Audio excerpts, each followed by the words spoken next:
a partir con el estilo humanista, cuestionamiento a lo establecido, querida Leticia. Así que ahí vamos. Ahí vamos. Muy bien. Bueno, un pequeño resumen por si acaso hubo gente que no estuvo el día lunes, muy breve. Trabajamos el lunes sobre el tema de la historia, haciendo una reconstrucción histórica del PH y del humanismo en Chile, ¿no? Y vimos algunos hitos interesantes y en unos días más vamos a compartir además esa presentación que tiene un hilo de tiempo que trabajamos con el método estructural dinámico, que es el método con el que nosotros trabajamos, de manera de acercarles esa información. Y estamos agregando algunas imágenes más que ese día hicimos como descripción, pero como no vamos a estar presentes, para que puedan tenerlo por lo menos en fotografía, ¿ya? Así que nos faltan esas fotitos, pero lo demás está a disposición, así que en unos días más estará en la carpeta de formación. Y hoy día el tema que vamos a abordar es, como dice Cookie, el tema de el cuestionamiento del establecido como estilo humanista básico.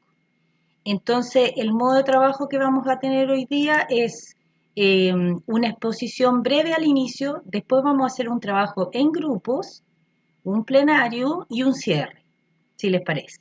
Y tenemos Cookie debiéramos tener hasta las 9:30. 9:30, 22, a todo reventar. Ya, Estamos ok, manejando. muy bien. Muy bien, entonces voy a compartir pantalla. Hola, hola, hola, Hola. hola, buenas noches. Estaba escuchándolos hace ratitos. Disculpa, soy Alejandra, Lina Alejandra, y estaba terminando el huerto, estaba con trabajos y no pude entrar a las 8. Así que ya ahora estoy haciendo el fueguito, pero bueno, me quiero conectar ahora, Muy bien. para que me tomen en cuenta para los grupos y trabajar. ¿Ya? Perfecto, Esto muy era. bien. Listo, nos vemos. Chao. Chao. Oye, Ya. Perdón, Alejandra justo iba a silenciar los micrófonos para comenzar la presentación. Alejandra, ¿querías decir algo más?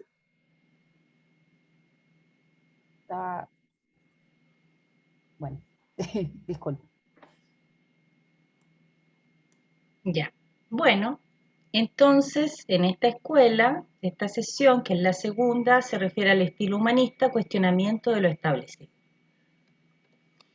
Primero que todo, hace 2 días, el día lunes primero, nosotros estuvimos conversando acerca de los orígenes del partido y además planteando de que el partido es parte de un conjunto mayor de personas que compartimos el mismo ideario, la misma sensibilidad y que estamos intentando actuar en una misma dirección, que es la dirección humanista. Y esto es el movimiento humanista, ¿ya? Entonces el movimiento humanista se define como una organización que desarrolla los medios para avanzar desde el campo de lo establecido, desde el campo de la determinación, de lo que está determinado, hacia el campo de la libertad. Y esto se aplica en cada uno de sus organismos y también en sus frentes de acción, cualquiera que sea. Entonces acá pusimos de nuevo los loguitos de los organismos que son parte del movimiento: la Comunidad para el Desarrollo Humano, por supuesto el Partido Humanista, Convergencia de las Culturas, Mundo sin Guerra y sin Violencia y el Centro Mundial de Estudios Humanistas. Primero que todo vamos a partir por revisar lo que es el antihumanismo, ¿ya? Que es uno de los elementos que nos sirven de espejo a la hora de tomar posición y decidir respecto de cómo actuar. Podemos ver en el diccionario del Nuevo Humanismo la siguiente definición: actitud antihumanista. Dice que viene del latín actum, exprimir con los hechos. No se trata, por tanto, de una posición doctrinaria el antihumanismo, sino de un comportamiento que es prácticamente la imagen invertida de la actitud humanista. O sea, la actitud antihumanista es lo opuesto a la actitud humanista. Tampoco se refiere a situaciones particulares ni a la comisión puntual de actos reprobables desde el punto de vista de la ética humanista, ¿ya? Vamos a ver aquí algunas imágenes.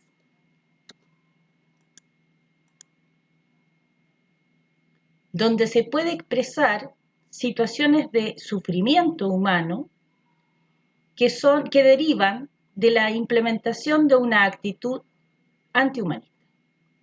Podemos ver acá este señor recientemente fallecido, Karadima, censor moral y formación de la élite,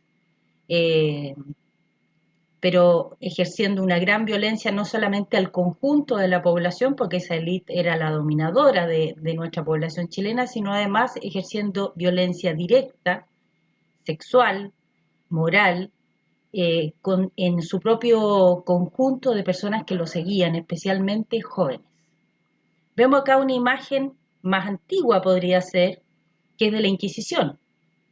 La Inquisición, que eran los censores morales que generaban condicionamiento al desarrollo de cualquier elemento en el campo de la ciencia y en el campo de aquello que consideraban ellos una herejía, o sea, el cuestionamiento de lo establecido desde el punto de vista de lo que decía la institución religiosa, ¿ya?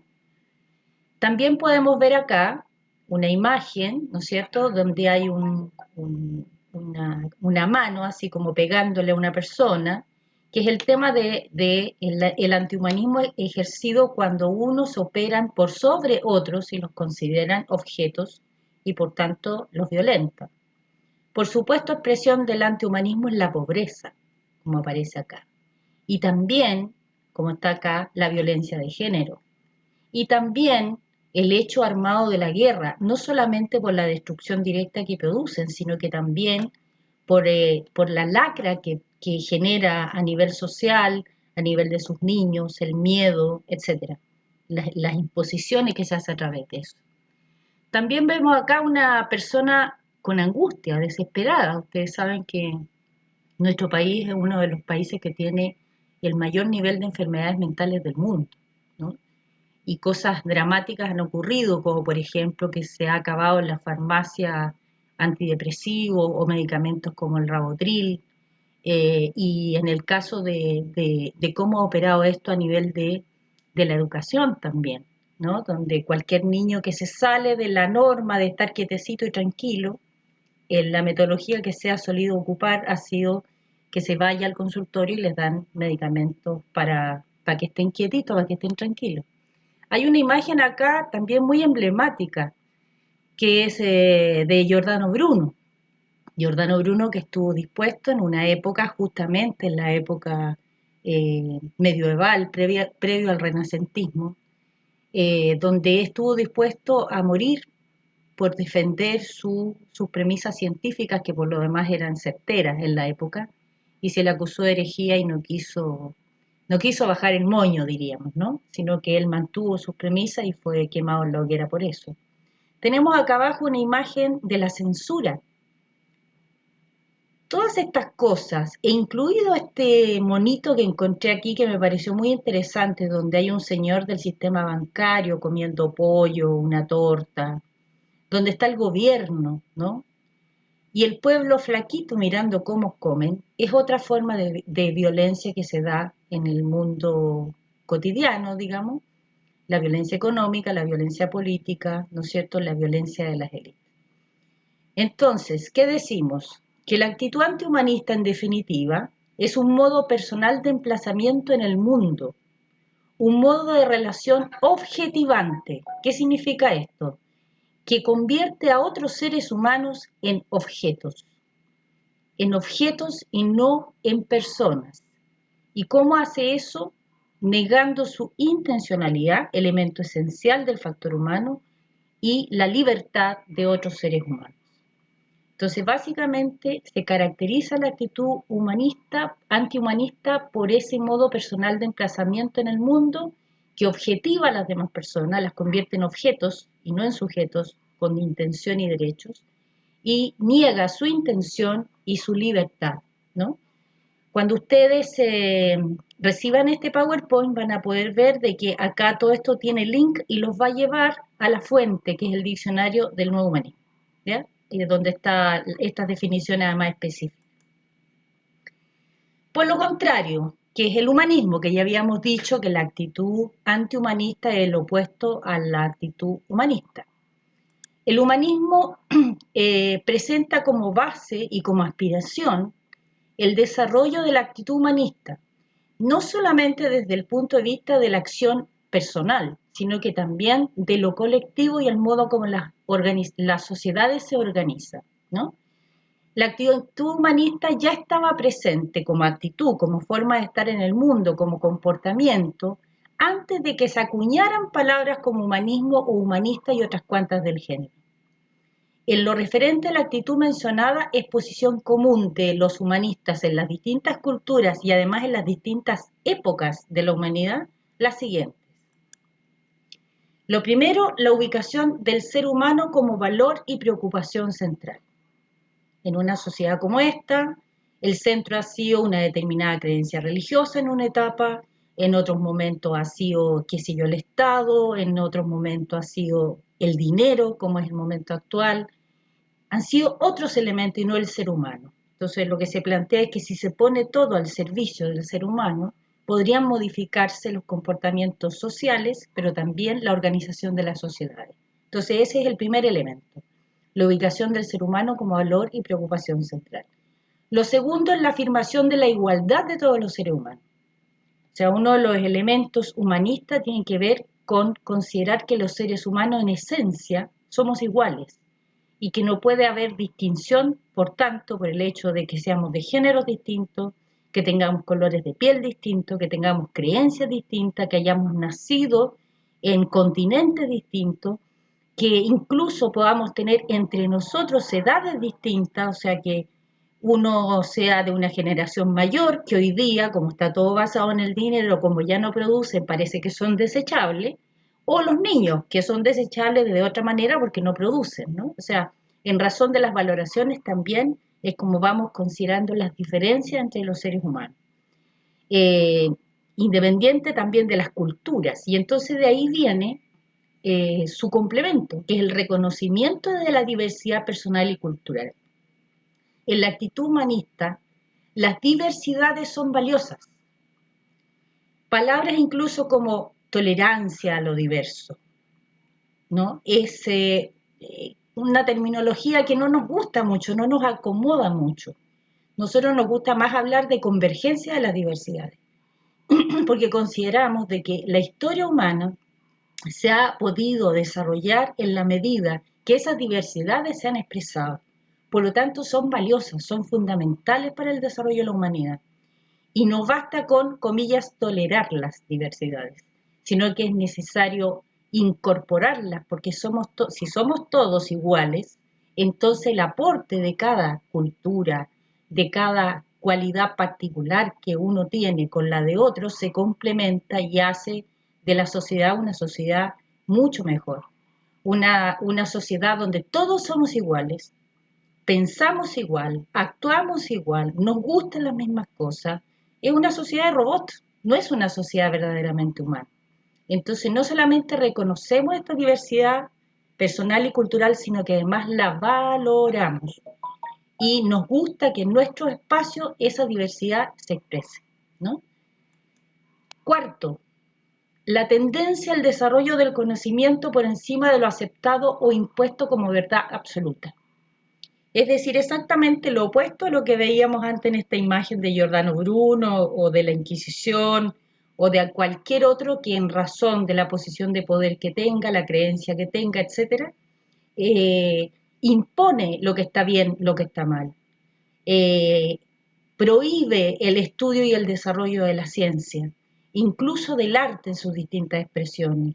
Impone que las cosas tienen que ser del modo como esa élite ha definido que es lo correcto, ¿no? Anulando esta capacidad infinita del ser humano de crear, de desarrollar, de conocer, de explorar otros mundos inclusive, y explorar otras formas de organización como pueden ser las económicas, las ambientales, etcétera, ¿no? Entonces, cualquier cosa que niega estas diversidades también niega las posibilidades del ser humano de aportar al conocimiento por sobre lo que está aceptado o impuesto como verdad absoluta, como un techo al proceso de desarrollo humano. El 5, la afirmación de la libertad de ideas y creencias. Este tema, como los otros, es un tema esencial, porque si yo me erijo como el censor moral, ético, etcétera, voy a determinar que mis creencias son las correctas. Y si estoy en el poder, además las impongo. Y entonces empiezo a anular lo que puede hacer las creencias de otros. Yo no sé lo que a ustedes les pasó, pero cuando Elisa Loncón, en su discurso inaugural en la Convención Constitucional, parte hablando en una lengua que es mucho más antigua dentro de este territorio que la lengua castellana o español, pero además el tipo de contexto, de contenido que arroja, responde a una cosmovisión totalmente distinta que ha sido pisoteada por años. Y si uno la observa hoy día es absolutamente valiosa. Es fundamental para, por ejemplo, la defensa de nuestro planeta. O sea, en un poco tiempo más, con la actitud depredadora que tiene el capitalismo, la verdad es que nuestro planeta no va a tener agua para que vivan los seres humanos, por ejemplo. Entonces, el que de pronto en una situación como esta resulta conmovedor que alguien que ha sido parte de un pueblo anulado tenga además el amor, como mismo ella mencionó en esto del Poyén, el amor para expresarlo e invitar a toda una nación, que somos nosotros, a reconocer, a conocer esa espiritualidad, esa visión de mundo, etc. Entonces, desde esa perspectiva, la afirmación de la libertad de ideas y creencias es un elemento básico de la actitud humanista. Y por último, el repudio a toda forma de violencia. Y este repudio a toda forma de violencia no es otra que negar en sí cualquier acto impositivo, sea por la forma que sea, a otros seres humanos, o sea, negar la libertad humana. Y no olvidar que cuando hablamos de violencia, hablamos de distintos tipos de violencia. El más fuerte, evidente, es el hecho armado de la guerra, ¿no es cierto?, que asesina a conjuntos humanos, que de hecho llega a tener una sofisticación tal que de pronto se trata de desarrollar armas que hagan desaparecer la vida humana, pero los edificios se mantengan intactos, que es una cosa aberrante, ¿no? Pero también la violencia económica, cuando hay, ¿cómo se llama?, explotación de otra persona, eso es violencia económica. Cuando se produce el nivel de inequidad que existe en Chile, la concentración de la riqueza, eso también es violencia económica. Cuando se nos muestran gráficos extraordinarios donde tenemos 25.000 dólares per cápita y uno calcula y uno dice ¿dónde están los míos? Eso es violencia económica, ¿no? Cuando despido a alguien, por ejemplo, dentro del espacio laboral, porque, no sé, se atrevió, siendo mi subalterno, a no estar de acuerdo con mi instrucción y aunque me argumente, yo lo despido porque no me respeta, eso también es violencia y es persecución. Y hay violencia religiosa, cuando se impone una determinada creencia a otro y se niega que las otras personas hagan uso de su propia espiritualidad y la expresen públicamente. Hay violencia sexual, no solamente cuando hay agresión sexual propiamente tal, sino además cuando existe discriminación de género, cuando las mujeres nos pagan menos que lo que le pagan a los hombres por la misma función, cuando la mayor cantidad de desempleo que ha crecido ahora con el tema de la pandemia ha sido sobre las mujeres. Hay violencia moral, hay violencia de distinta naturaleza, física, sexual, religiosa, moral, también en razón de la raza o la etnia de la que uno es parte, etcétera. Por lo tanto, evidentemente, esas distintas formas de violencia son distintas formas de antihumanismo que una actitud humanista como la nuestra no puede sino rechazar. Entonces, repasando, ubicar al ser humano como valor y preocupación central, afirmar la igualdad de todos los seres humanos, reconocer la diversidad personal y cultural y valorarla, desarrollar el conocimiento por encima de lo aceptado o impuesto como verdad absoluta, afirmar la libertad de ideas y creencias y el repudio a toda forma de violencia. La actitud humanista, fuera de todo planteamiento teórico, puede ser comprendida como una sensibilidad ¿Qué significa eso? Cuando uno es sensible, por ejemplo, y acercas una mano demasiado a una estufa, ¿no es cierto? Tú la retiras porque te proteges, porque te puedes quemar. La sensibilidad tiene que ver con tener una suerte de sintonía, unas antenas paradas para repudiar todo aquello que es antihumanista. Cualquier actitud antihumanista, cualquier expresión de la violencia, cualquiera que sea, y que podría llegar en el tiempo incluso a producir un rechazo físico a la violencia. Por eso se habla de una sensibilidad, de un modo de sentir que repudia, ¿no es cierto?, todo tipo de violencia.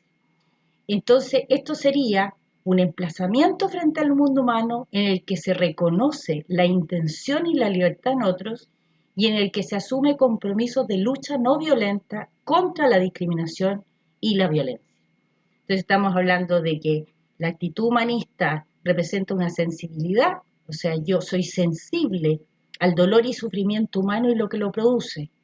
Me emplazo frente a eso porque reconozco la libertad, la intención de los otros seres humanos, los valoro. Y además, porque eso es muy importante, no lo hago desde el sillón de mi casa hablando respecto de eso, sino que asumo compromisos de lucha no violenta contra la discriminación y la violencia. O sea, hago algo. Por lo tanto, siento, por lo tanto, pienso y por lo tanto hago en una misma dirección, que es otro elemento de la actitud humanista, que es la coherencia en el actuar. ¿Estamos claros? Quería mostrarles un texto muy interesante. Nosotros partimos el lunes pasado refiriéndonos al nacimiento del partido y hablamos que eso provenía del movimiento humanista que surgió el año 1969 con la arenga de Punta de Vaca.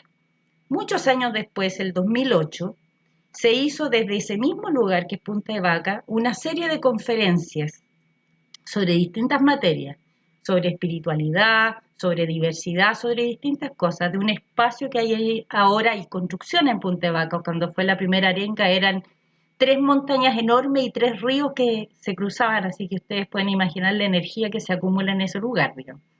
Bueno, ahora hay construcciones, hay espacio, hay sala, hay centro de estudio, de trabajo, hay otros lugares. Desde ese lugar, desde el centro de estudio, se hicieron varias conferencias y la primera de ellas era sobre el humanismo. Y esa es la que les quería mostrar para que lo compartieran. Así que vamos a compartir eso. Lo voy a leer, no voy a poner el audio, sino que voy a leer. Un tema importante acá, respecto de esto de quiénes somos los humanistas, me parece clave que cada uno de nosotros que está aquí presente comprendamos que ser humanista no significa ser del partido humanista, del movimiento humanista o de algún organismo humanista, sino que tiene que ver con quienes comparten la actitud humanista.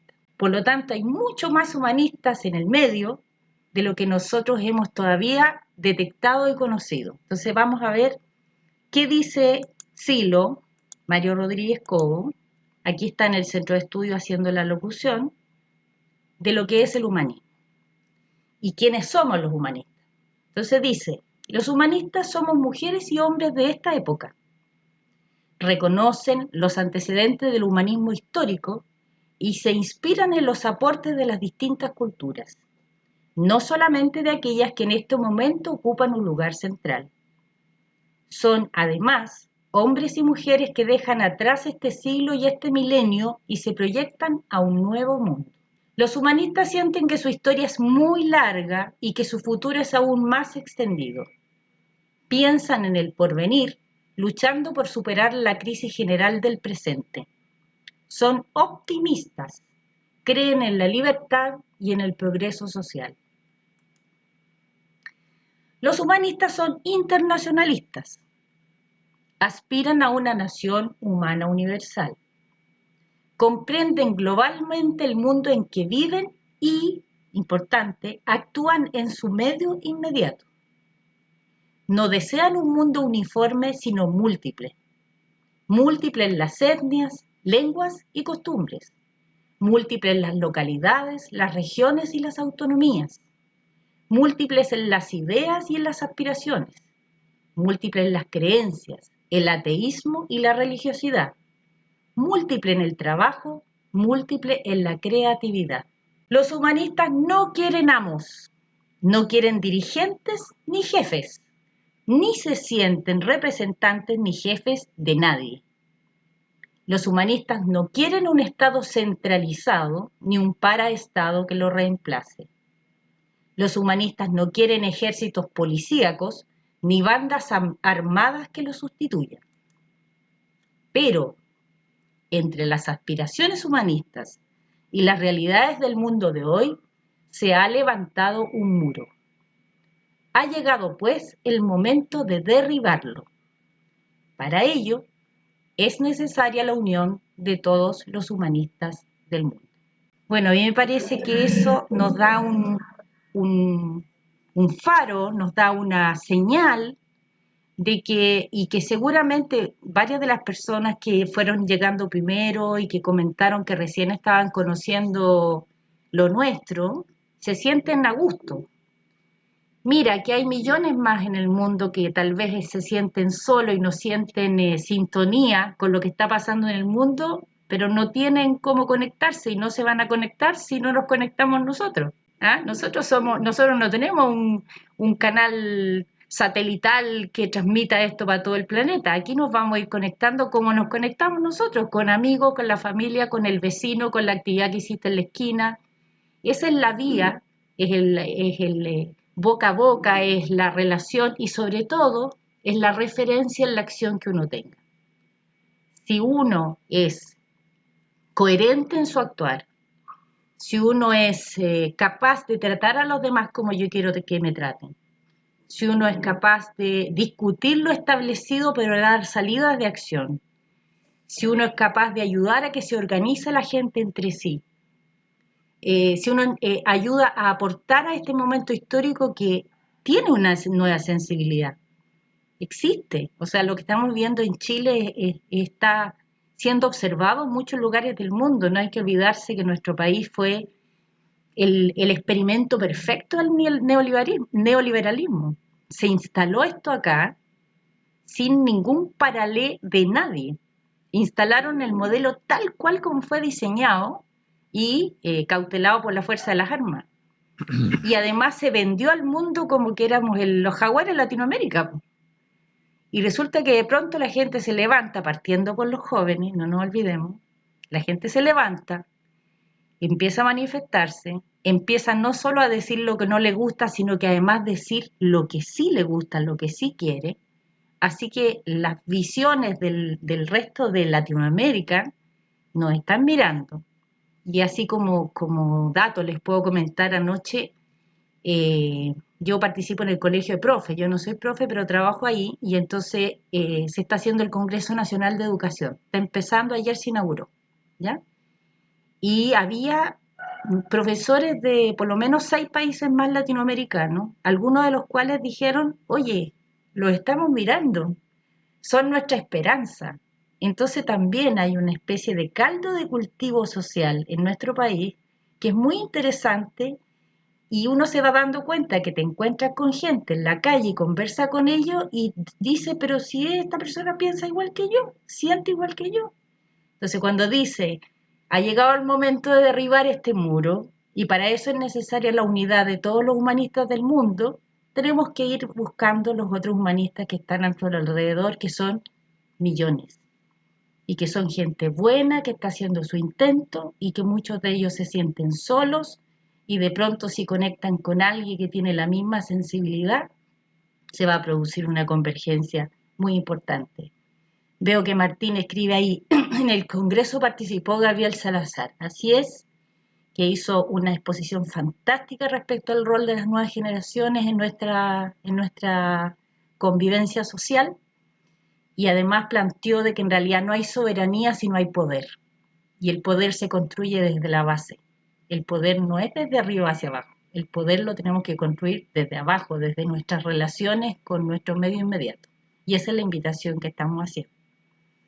Así que mis queridos amigos y amigas, eso sería por mi parte todo por hoy y los quiero dejar invitadas e invitados a este viernes que vamos a ver una experiencia concreta de lo que significa el acceso a un espacio de poder como es el Congreso, con la que fue la primera diputada humanista en la historia, que es Laura Rodríguez, que es el nombre de esta escuela, para que sepan cómo se construyó ese proyecto, cómo se llevó adelante ese proyecto, cómo fue un proyecto inclusivo, que no hubiese funcionado sin alguien con el perfil de ella, pero que tampoco hubiera funcionado si no hubiera habido un equipo y una comunidad detrás de ella, que era, en este caso, Peñalolén y La Reina, que es la población de la que ella fue, comillas, representante, ¿ya? Aunque ella se emplazaba de otra manera, se emplazaba de espalda al Parlamento y de cara a la gente.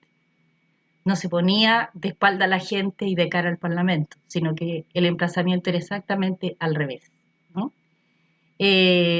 Así que los dejo cordialmente invitados para este viernes a las 8. Gracias, Leti. Gracias, gracias.